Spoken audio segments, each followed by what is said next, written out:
Hey guys, it's Nick, and in this video, I want to talk about this article where the CEO of Nikola said that even if the GM deal falls through, their plans are still intact. So if you are a shareholder of Nikola, you probably should watch this video. I'm just going to go through the article and point out the unlikelihood of a lot of the statements they say. It really doesn't make a lot of sense. So let's go check it out. The article starts out here showing the Nikola stock being down about 70% from its peak on June 9th. And the CEO says that they see a path ahead for this company, even if the embattled electric truck startup is unable to come to terms with GM on a proposed strategic partnership. So he's already kind of giving you a hint or a warning to kind of get people ready for when the news comes out that GM decides to step away from this for whatever reason, maybe because of it's making GM look really bad, or because of all the lawsuits that are being filed against Nikola. Maybe they don't want to be included in that. But generally, it just makes GM look really amateur and look like they got taken for a ride and they did like zero due diligence on Nikola before they agreed to this deal. So I think no matter what GM does, they're kind of damned if they do and damned if they don't in this situation. The CEO, Mark Russell, said that if the deal falls apart, Nikola will revert to a base plan without GM's help. And he says, we have the ability and we have a base plan of doing it ourselves. If we have a partner, that just enables us to consider going faster and helps us reduce the risk. We've proven over the years that we are a partnership company when those things are available to us. GM spokesperson Jim Kane declined to comment. So I don't know what that says, but if GM doesn't want to talk about it and the CEO of Nikola is out here saying, you know, kind of temper expectations and getting you ready for a deal to fall through, it's not looking that good. And here it says that GM is taking an 11% stake in exchange for providing access to fuel cell technology and for manufacturing the startup's electric pickup truck. However, Nikola has stopped referring to that vehicle called the Badger in its public statements as talks continue with GM ahead of the December 3rd deadline. So before, that's all they talked about, it seems, was the Badger this, the Badger that. And now going forward, they're not even talking about it. So again, they're trying to play it down, kind of like the Nikola One truck that they displayed, and then after that big display they kind of never talked about it again and went on to the Nikola 2 or whatever. So the fact that they stopped talking about the Badger, it kind of really sounds like this deal is most likely going to fall through and GM is going to back out. And the CEO, Russell, said Nikola is prepared to drop the truck if it can't secure an agreement with an original equipment manufacturer like GM. So again, what is this company Nikola? So they're saying if we have this great truck, the Badger, however, if GM is not producing it for us and we can't find anybody else, any other big car manufacturer to produce it for us, we're not going to produce it, we're going to drop it. So again, what is Nikola actually bringing to the table in terms of designing or manufacturing or technology or patents or anything for any of their products? It seems like almost nothing.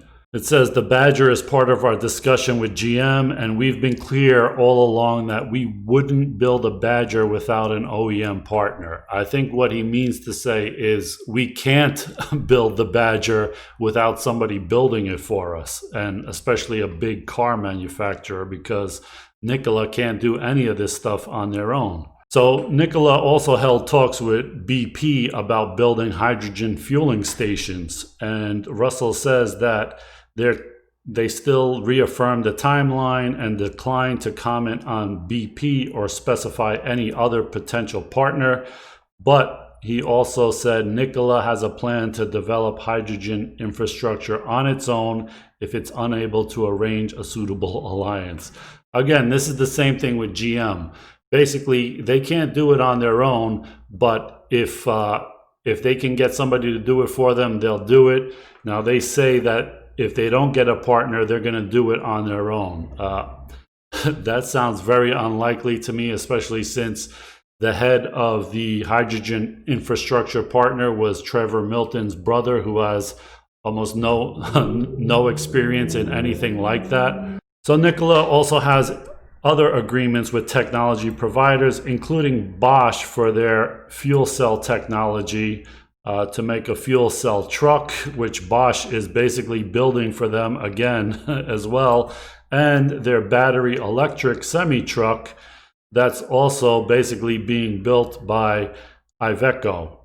So they don't actually build anything themselves. And just to make it seem like not everybody is doing everything for them, the last sentence says, it ultimately plans to manufacture a fuel cell powered big rig at its own plant in Coolidge, Arizona, which is under construction. So, I mean, what is this company? It's nothing but a marketing company, basically. And they have no technology, no staff to build this stuff, no engineers. All of these people they're partnering with, they're huge companies. And they have huge staffs and they have huge amounts of technology. And that's what Nikola is hanging its hat on. So just to give you a comparison with these partners and Nikola, Bosch has about 400,000 employees and about $78 billion in revenue. GM has like 164,000 employees.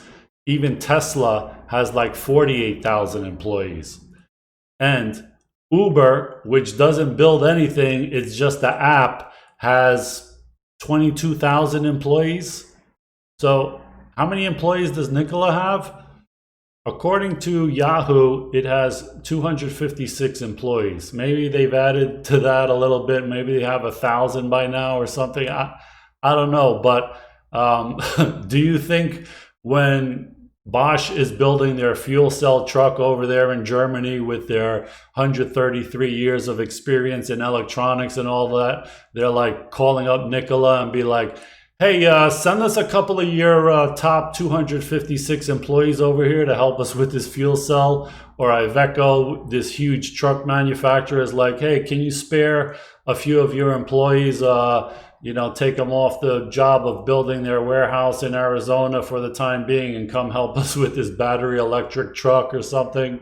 A good way to think about Nikola is kind of like if I wanted to have a computer brand and I went to Dell Computers and said, hey, build me a computer, put an Intel chip in it, use Microsoft operating system, use Western Digital hard drive, and you build a motherboard, whatever. And then I go out and say, hey, I'm in the computer manufacturing business and I'm working closely with Dell, Microsoft, Intel, Western Digital. We're partners, we're technology partners, we're sharing our expertise, and then somebody says, okay, what exactly of your expertise, Nick, did you share to build this computer with Dell and Intel and these guys?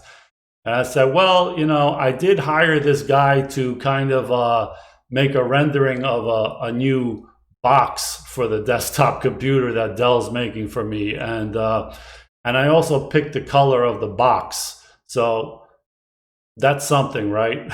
That's kind of the extent of what Nikola seems to be doing with all these companies. They're just hiring them out. They're doing all the work. And if the company decides not to do the work for them, they're basically just killing the project because they have no other option. They cannot do it in-house with 256 employees, okay?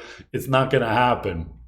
So, they're trying to do their damage control right now and, forget the memory of Trevor Milton and forge ahead and hope that some of these deals stick to get more investors to, maybe do more secondary offerings or something to raise more money to continue with this. But I think people are going to get tired of this. Not yet, because everybody still loves everything electric cars, and they're willing to pay through the nose for anybody that says anything about electric cars, any company, whether they produce them or not, or they're just talking about them. So they still have a window of opportunity in this frothy market for anything electric or green or battery or fuel cell or anything like that. So they're going to try to make hay while the sun shines and hope that they can get through on the other side with some kind of product, whether it's a truck,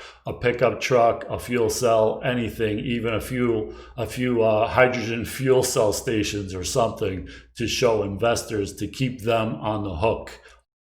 So if you are a Nikola stockholder, you should really look at these these statements and see if what they're saying sounds realistic, that they can do any of this stuff on their own with their tiny staff and no real patents or technologies. They're just buying stuff off the shelf from other technology makers.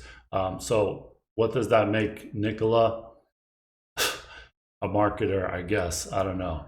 So that's it. If you like this video, give me a thumbs up for the YouTube algorithm and subscribe to my channel if you haven't done so already. Thanks for watching, guys.